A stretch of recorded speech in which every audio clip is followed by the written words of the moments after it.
Bueno, buenos días. El día de hoy, entonces, vamos a continuar con la angiología cerebral. Con respecto al índice, entonces vamos a continuar con el polígono de Willis. Como ya es costumbre en el curso, nos estamos basando en el libro de Annie Osborne sobre angiografía cerebral, la versión en español, la segunda edición, acá en el 2009. Y les traigo imágenes, sobre todo del Atlas de Neurocirugía de Aaron Cohen, y algunas imagencitas, sobre todo de diagramas de radio P y de algunas angiografías.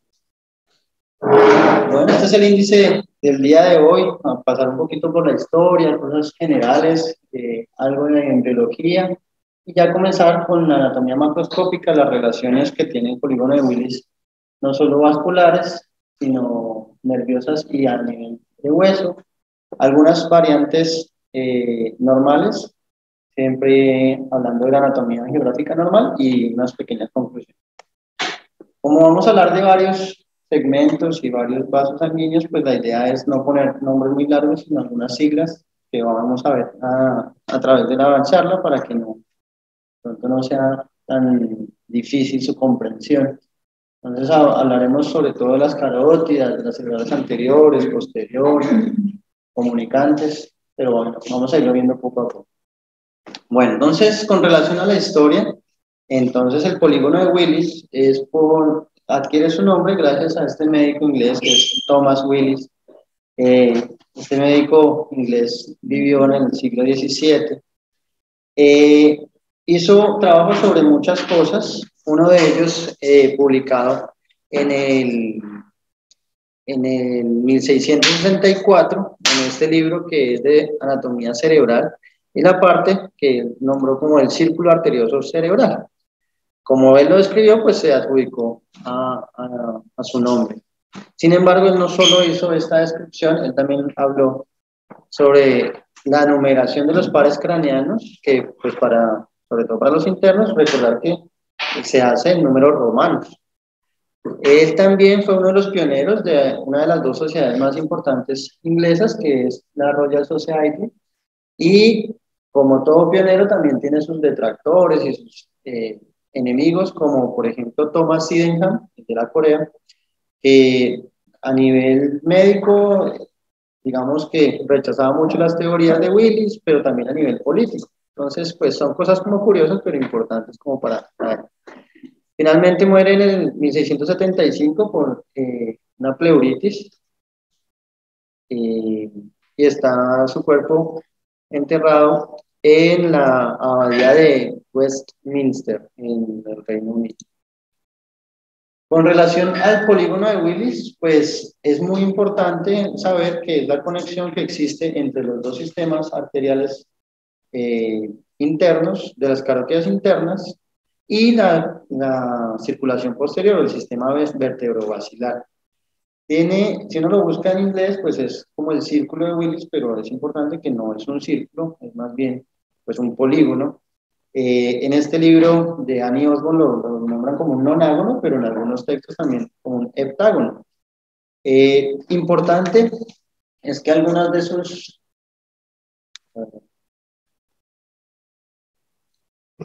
perdón.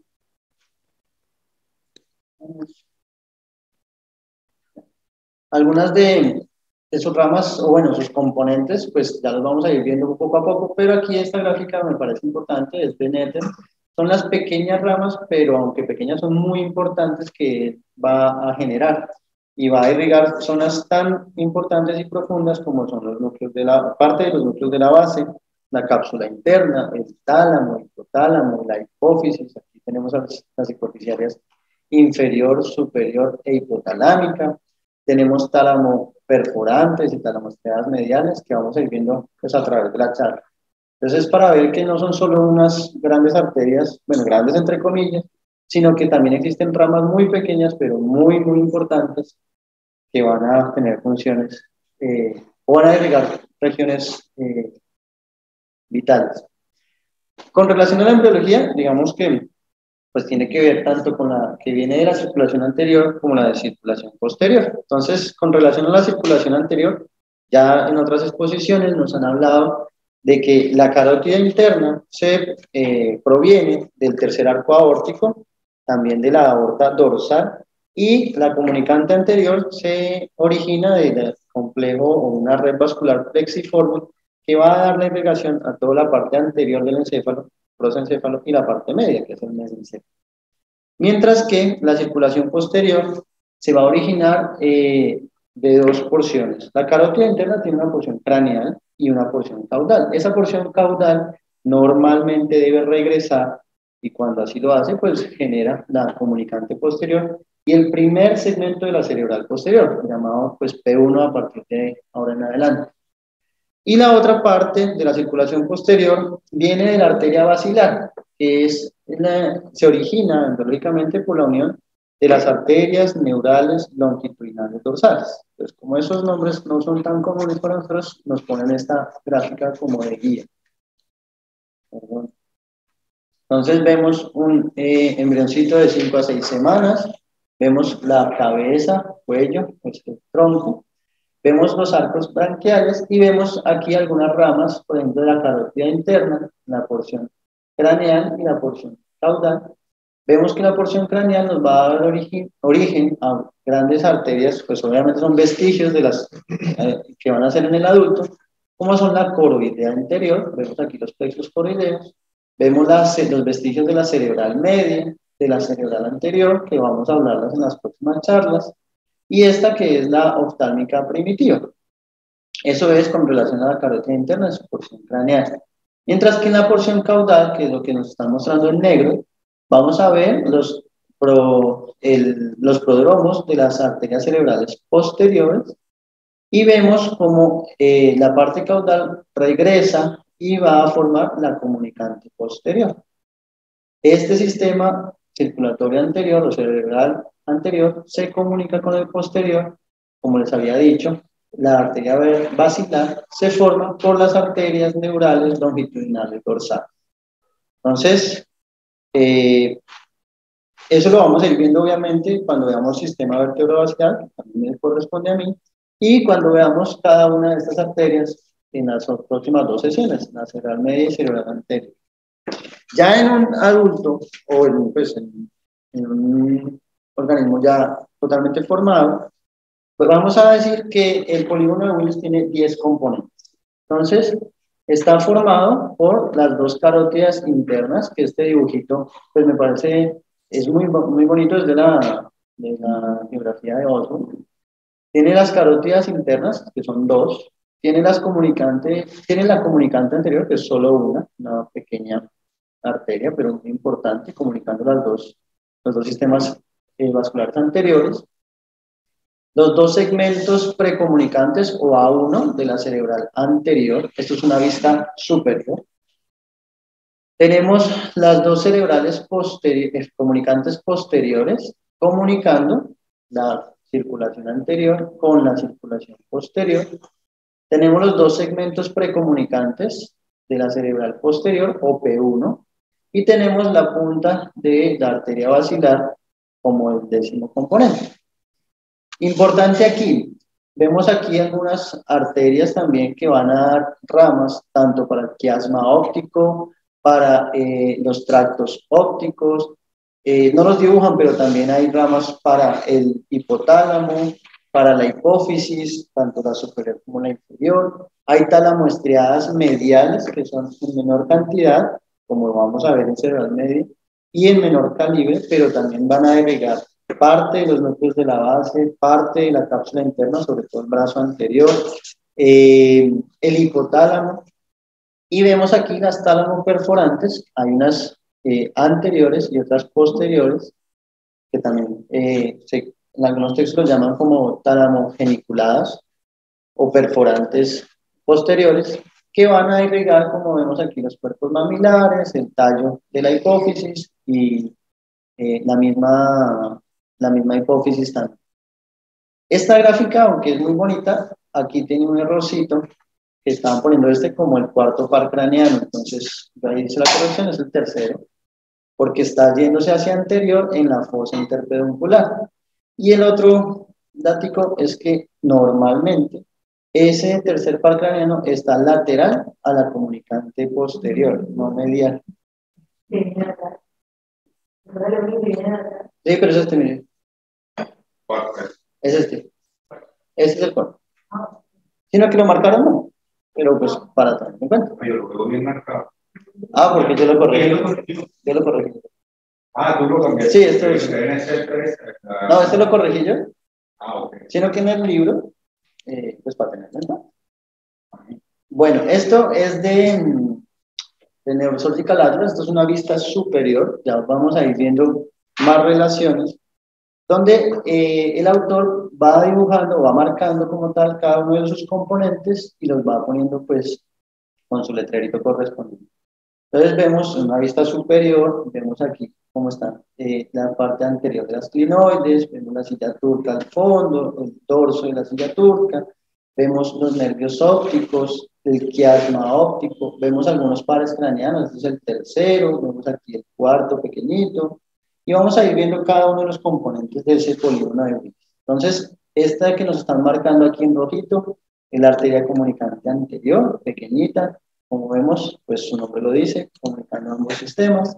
Vemos toda la extensión de la cerebral, bueno, no toda, pero gran parte de la extensión de la cerebral anterior. Nos interesa esta primera porción, que es P1. Vemos aquí las porciones más distales o ya terminales de la carótida interna, que era lo que estábamos viendo en las últimas sesiones, de ambos lados. Las comunicantes posteriores, miren otra vez la relación, el tercer par craneano es lateral a ellas. En este espécimen pues vemos que son simétricas en diámetro, un poco más largo la izquierda que la derecha. Y la cerebral posterior que nos interesa, la primera porción, o porción precomunicante. Finalmente, la punta de la arteria basilar, formando esos 10 componentes que les había nombrado anteriormente. Ya vamos a ir viendo más adelante las otras relaciones, tanto con nervios y otros estilos. Entonces, del polígono de Willis, entonces, cosas generales es que está sobre la silla turca. Entonces, vamos a ver aquí la silla turca, recordar que es esa cavidad que acoge a la hipófisis, tanto la adeno como la neurohipófisis, que ya tiene una dura madre, formando un diafragma celar, y sobre ella hay una cisterna, que es por así decirlo, una bolsa de líquido de espacio subaracnoideo compuesta por líquido cefalorraquídeo, y en ese espacio subaracnoideo está el polígono de Willis. También una parte está en la fosa interpeduncular, aquí vemos en este corte sagital el mesencéfalo, y ahí anterior al mesencéfalo, a los pedúnculos cerebrales, pues vamos a ver la porción posterior del polígono. El polígono está rodeando la superficie más ventral del diencéfalo, recordemos está formado por el tálamo, el hipotálamo principalmente, entonces está en esta región, y está muy cerca a lo que es el segundo par craneano y los tractos ópticos, como hemos visto ya en algunas imágenes. Esto sigue siendo diagramas de Netter, para que veamos que ni es vertical ni es totalmente horizontal. Él está compuesto o está posicionado en una forma como oblicua o diagonal, donde vemos la silla turca y vemos como él va rodeando esa silla turca muy cerca o relacionado con la pared medial del seno cavernoso y, digámoslo así, en todo el centro del cráneo. Por eso, digamos, está muy protegido por estructuras óseas y blandas también. En la parte superior del polígono de Willis vamos a encontrar el hipotálamo, como ya lo hemos dicho, y el tercer ventrículo. Por eso es que cuando se hacen procedimientos endoscópicos en neurocirugía, por ejemplo, cuando se hacen derivaciones del líquido cefalorraquídeo, podemos llegar a las cisternas interpedunculares a través del sistema ventricular, rompiendo aquí lo que es la sustancia perforada posterior. Llegamos también a más bien, la primera porción de la cerebral anterior está relacionada con la sustancia perforada anterior y con los giros rectos, que son del lóbulo frontal, no siempre está tan elevado, a veces hace su primera porción más cercana, ya lo vamos a ver más adelante. Y digamos que en la parte, bueno, en la parte inferior que la vamos a ver. Entonces, aquí, ¿qué estábamos viendo? Esto es una vista superior, volvemos a ubicarnos, tenemos las clinoides anteriores, tenemos los agujeros ópticos y nos está dibujando el autor los nervios ópticos, como pasan a través de ese agujero, obviamente aquí no están quitando el hueso, por eso no lo estamos viendo, y ya en la órbita, pues estamos viendo la continuación de los nervios. Importante aquí el polígono de Willis. Si somos detallistas, si sabemos que esto es una vista superior, vemos que las A1 están sobre los nervios ópticos.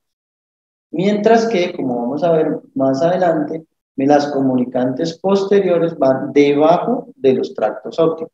O sea que si este es el polígono, los nervios van por debajo, mientras que los tractos van por encima. Entonces él va, digamos que metiéndose entre todas esas estructuras, vemos el quiasma óptico, la unión de esos dos nervios ópticos, toda la mitad.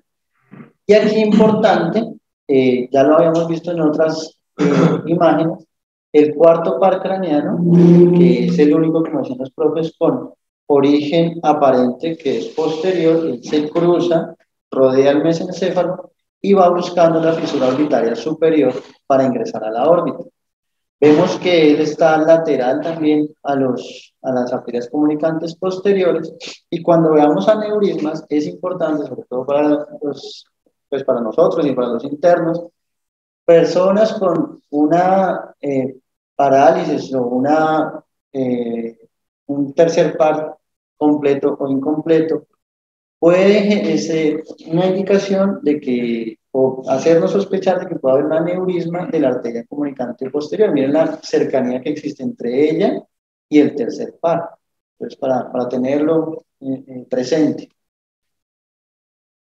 En la parte inferior del polígono de Willis, pues vamos a tener lo que es la glándula hipófisis. Vemos las arterias que se originan de la porción más medial de la carótida en su porción terminal, que son las hipofisiarias inferiores, las hipofisiarias superiores. Tenemos aquí las hipotalámicas también. Tenemos el diafragma celular, como se les había dicho, es la parte de dura madre que divide el infundíbulo de la hipófisis. Tenemos en la parte ósea la base de las fenoides, como lo habíamos visto en las anteriores. Entonces, esto, recuerden que la silla turca hace parte del hueso esfenoidal. Y tenemos las comunicantes anteriores, que en la mayoría de los casos se originan sobre el quiasma óptico, hasta un 70%, pero a veces se originan o se unen más proximalmente en los nervios ópticos, hasta un 30% de los casos. Esto ya lo hemos dicho de la comunicante. Estas son más gráficas, ya vamos a ir con los cadáveres y la angiografía. Y vemos como el polígono de Willis, como les había dicho, va sobre los nervios ópticos, pero debajo de los tractos. La relación con el tercer par craneano, que va entre la cerebral posterior y la cerebelosa superior. Un dato ahí como importante, que puede incluso ser pregunta de examen de residencia. Y cuando se hacen disecciones de las partes anteriores de los lóbulos temporales, vemos la relación muy cercana con esa parte media del lóbulo temporal. Entonces vemos como el polígono de Willis está en toda la mitad del cerebro. Aquí es el tercer par craneano que nos lo están dibujando y como ya lo vemos en la órbita. De la región posterior, entonces, la región posterior vamos a tener entonces en la fosa interpeduncular la punta de la basilar o el tope de la basilar y en la parte lateral, ya vamos a verlo, vamos a tener lo que es parte de la tienda del cerebelo y la parte más medial del lóbulo temporal.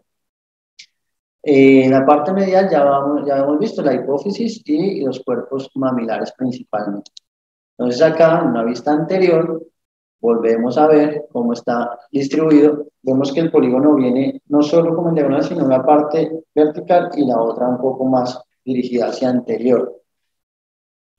Por eso, bueno, eso porque es importante, porque entonces en angiografías, en estudios de imagen, no siempre vamos a ver todo el polígono de Willis en una sola toma. A veces él está cortado por esta misma disposición, entonces no esperemos verlo todo en un solo corte.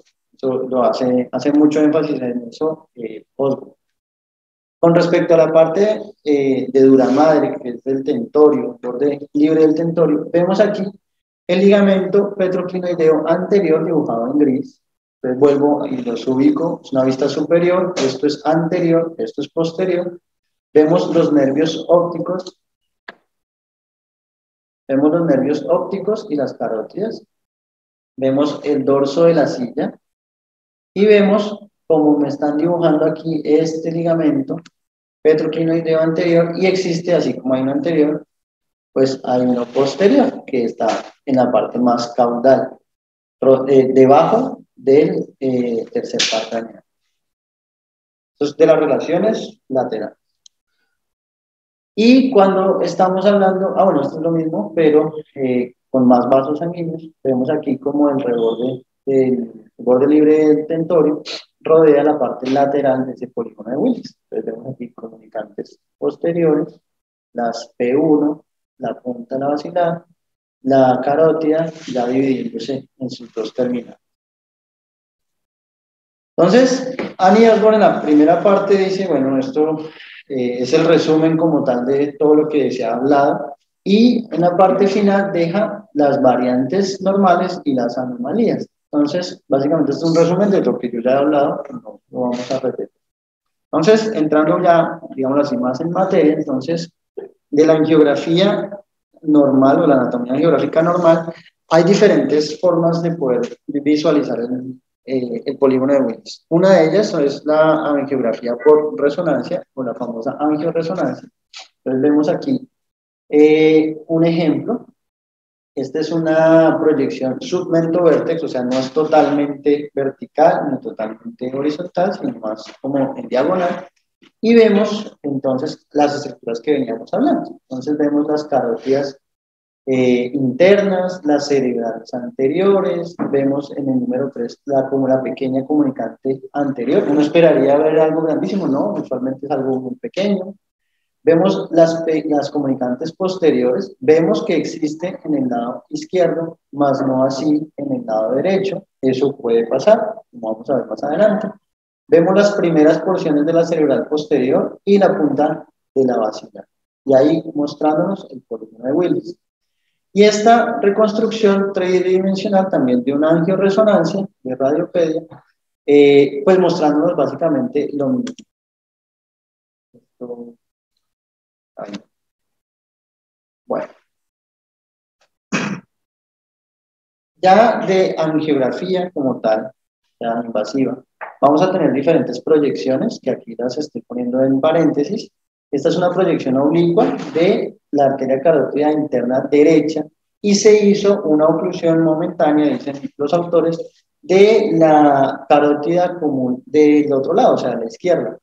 Entonces vemos cómo se dibuja, se inyecta el medio de contraste y cómo se dibuja toda la carótida interna derecha, la cerebral media, la cerebral anterior derecha, la comunicante, y como su nombre lo dice, pues va a pasar también medio de contraste al otro lado, que ellos dicen es bastante pronunciado en este caso comparado a otros, porque también me está dibujando la cerebral anterior del otro lado y incluso la cerebral media contralateral.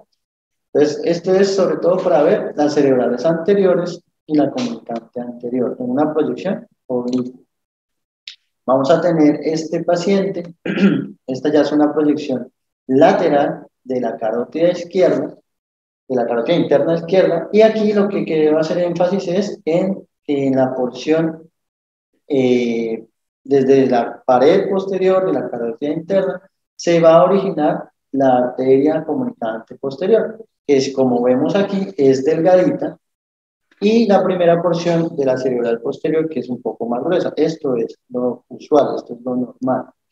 Mientras que aquí... ¿Y tienen las medidas? No hablemos de delgadita, ni gruesa, ni de... Bueno, no hablar cuánto diámetro tiene. Sí. Eso es importante, no está disecando.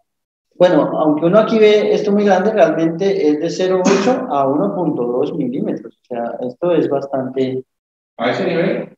Sí, ¿O acá al nacimiento? no, acá. En este nivel de la P1 puede llegar incluso a los 2,2 milímetros. Mientras que acá es un poco, en la comunicante, es un poco más delgado. De 0,6, si no estoy mal, al milímetro. Milímetro y medio. Es que también depende, ¿no? Porque hay hipoplásicas, pero digamos que sí, eso es bastante pequeño. Bueno, bueno, esta es otra imagen, pero ya es una proyección lateral de la vertebral izquierda. Entonces, aquí lo que vemos es la vertebral de un lado, dibuja la arteria basilar, que recuerden es la unión de las dos vertebrales, y vemos cómo se están dibujando aquí las dos comunicantes posteriores, como que es una vista lateral de ambos lados. Y las cerebrales posteriores también se comienzan a dibujar.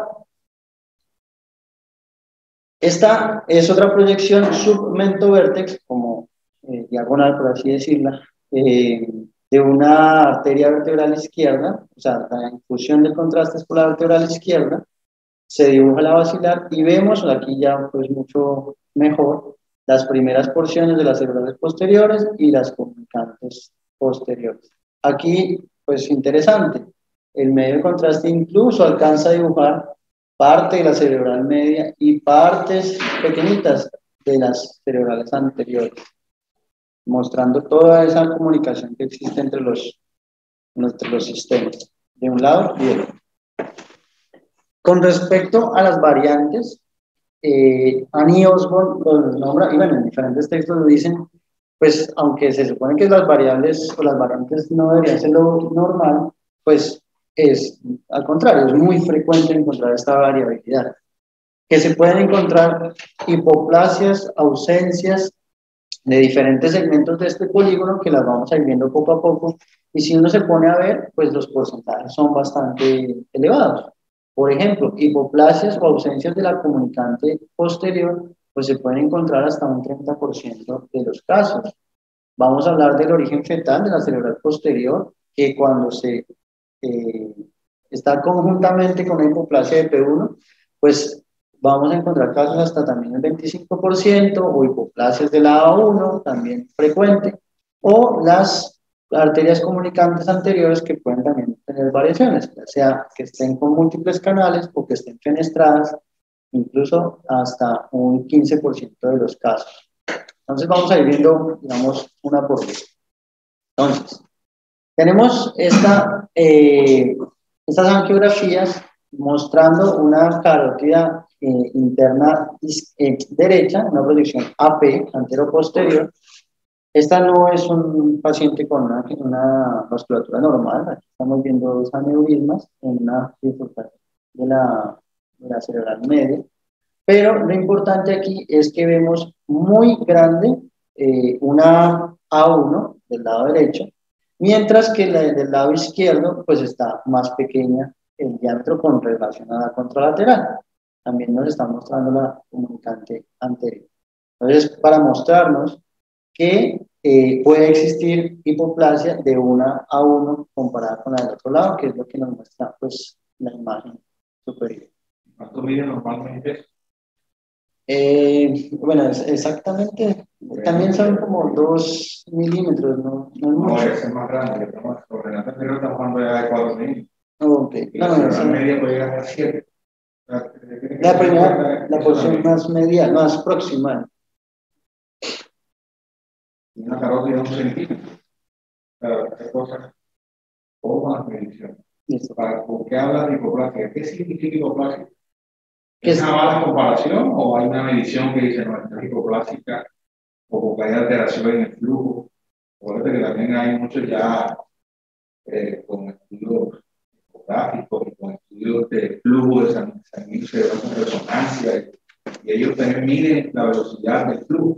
Okay. Entonces, eso también hay que ver para decir, no, esto es hipoplásico y esto, de acuerdo con la velocidad, y no es un vasoespasmo, porque este algo con esa misma que está ahí, es un vasoespasmo que paciente o es que es hipoplásica del nacimiento. Okay. No, pues hay que tener varias No solamente el tamaño, sino también otras características.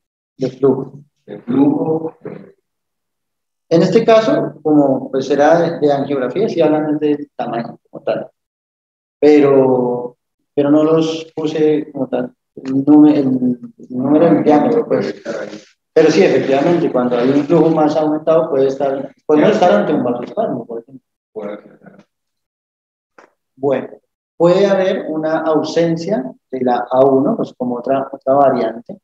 Entonces vemos como la carótida interna se llena de medio de contraste, la cerebral media, pero vemos, no se ve la cerebral anterior yéndose a buscarla del otro lado. Pero, ¿qué nos está mostrando acá? Que cuando esto ocurre, puede verse con mayor facilidad esta arteria que es la coroidea anterior, que también hace parte de las ramas originadas de la carótida interna. Entonces, pues, ¿cómo se comprueba? Haciéndola del otro lado y viendo pues que no llena tampoco la cerebral anterior del lado derecho. De las comunicantes anteriores, entonces pueden haber varias formas. Pueden estar única, puede estar en una forma como de capilar, con un plexiforme, hasta un 33% de los casos. Puede tener dos canales o estar duplicada, o estar fenestrada, como nos lo están mostrando tanto en el diagrama como en esta panangiografía. Lo que se está aquí instilando de medio contraste es la carótida interna, la proyección AP. Yo sé que no es fácil, pero lo que nos quieren mostrar es que en teoría está fenestrado la comunicante anterior. Estas fenestraciones pueden verse hasta en el 21% de los casos. Sin embargo, no significa que no se esté llenando el lado contralateral o no haya una buena comunicación, y eso no necesariamente repercute sintomáticamente en el paciente. Las comunicantes posteriores también pueden estar hipoplásicas, más en este caso es de tamaño, puede ser también por flujo, pero digamos que ahorita estamos hablando de tamaño. Y en este espécimen, pues lo están mostrando muy bien como la del lado derecho es mucho más grande comparado en diámetro que la del lado izquierdo. Eso no significa que vaya a tener alguna repercusión clínica, sin embargo, puede ser un hallazgo normal. Esta es una angioresonancia, este es el tiempo de vuelo, donde se ve una comunicante posterior del lado izquierdo, pero, bueno, aquí no se ve, pero es un pequeño hilito en el lado derecho, también mostrando, según los autores, una hipoplasia, la comunicante posterior. Y para finalizar las variantes, están hablando también de las comunicantes posteriores de tipo infundibular. Entonces, ellos hacen referencia de que es una dilatación en forma de embudo en la parte más proximal de donde se origina la comunicante posterior, que incluso puede ser un diagnóstico diferencial con un aneurisma. Y dentro de los tips que ellos dan para diferenciarlo de un aneurisma es que se busque el origen de la comunicante posterior, si es exactamente en la punta de ese embudo. Se puede dar hasta en el 17% de los casos, y pues vemos aquí en esta imagen como tiene una forma cónica, la primera porción o la parte original, donde se origina la comunicante posterior, y vemos la primera porción de la cerebral posterior y sus ramas más distales. Esta es otra imagen mostrando el pequeño infundíbulo de la primera porción de la comunicante posterior. Efectivamente podría confundirse con un aneurisma. Y el origen fetal de la cerebral posterior, entonces, es cuando esa comunicante posterior, como les dije al principio, no involuciona y no se pone, digamos, no se pone un poco más delgada, sino que continúa con el mismo diámetro de la cerebral posterior. Entonces, no hay una involución de la comunicante y el origen continúa con el mismo flujo y el mismo diámetro de la cerebral posterior en la primera porción, y esas dos cosas son las que se conocen como el origen fetal de la cerebral posterior.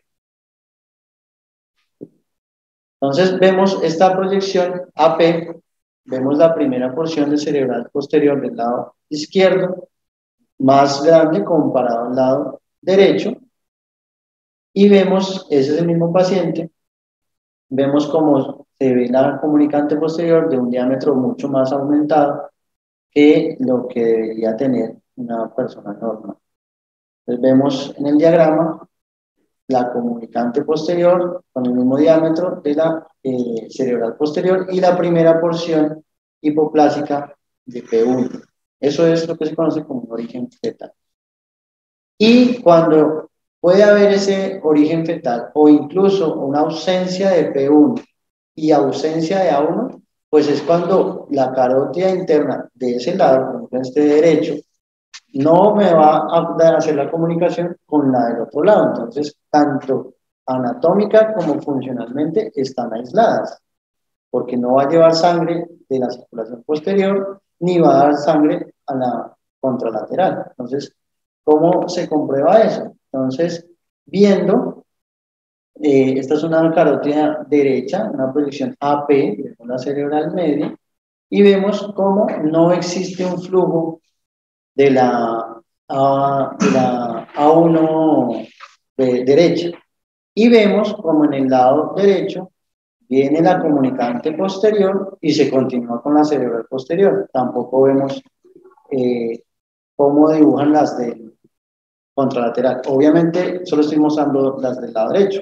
Cuando se ven las del lado izquierdo, debería dibujarse, o más bien debería confirmarse la ausencia de flujo tanto de A1 como de P1.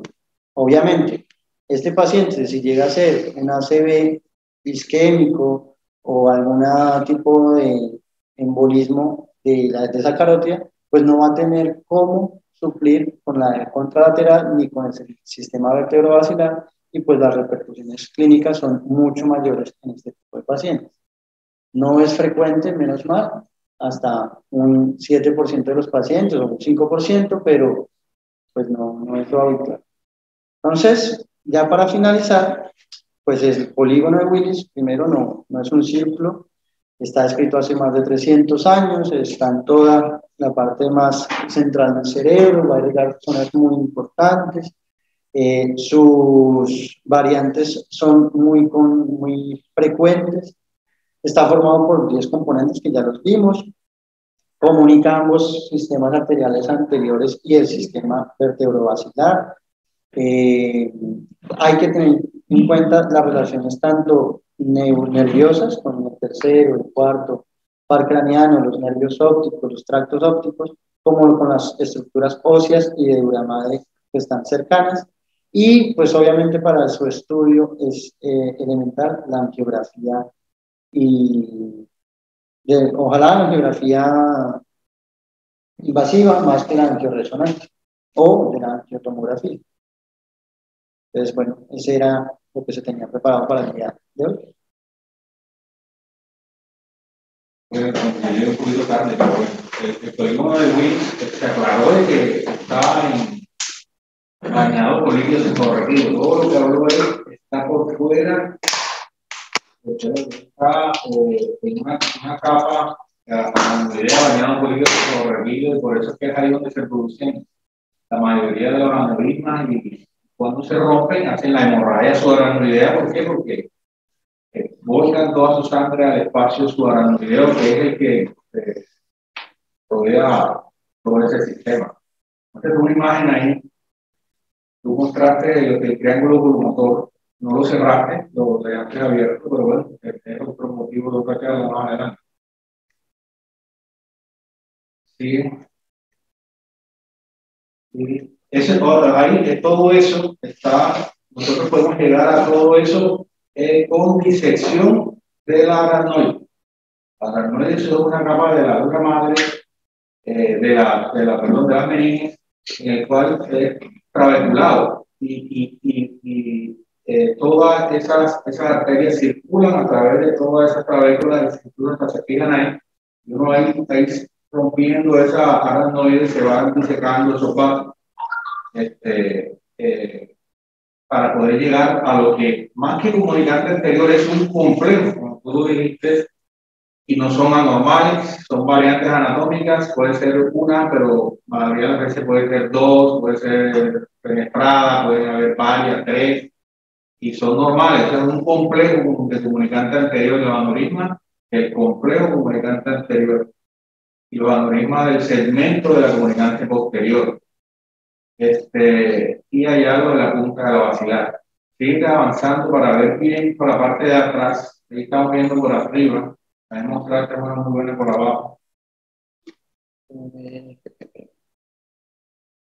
¿De Roton o de...? Sigue. Sigue. Estamos llegando a la parte. La probabilidad es muy importante de ustedes cómo se la parte temporal, pero bueno, ya está por fuera del polígono. Sí, exacto. Ya no es... Ya estamos en esto. Sí. Sí, en ese punto, tú me sacas ahí me mostraste, ese sería el video posterior. Sí.